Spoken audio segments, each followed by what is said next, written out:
lambad. Imelik on muidugi see, et miks siin peaks olema lambad, sest siin ei ole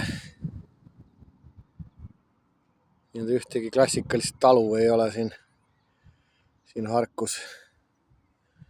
No, ma ei tea. Aga need lambad töllerdavad lihtsalt siin. No, mis see nüüd on siis?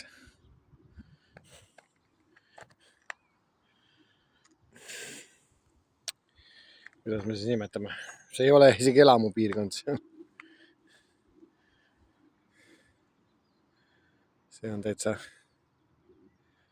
tehnilise maa peal, ühesõnaga 4 lammast.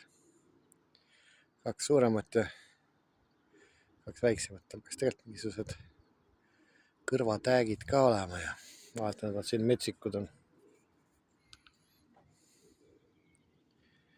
Üks on igatahes ajanud karva.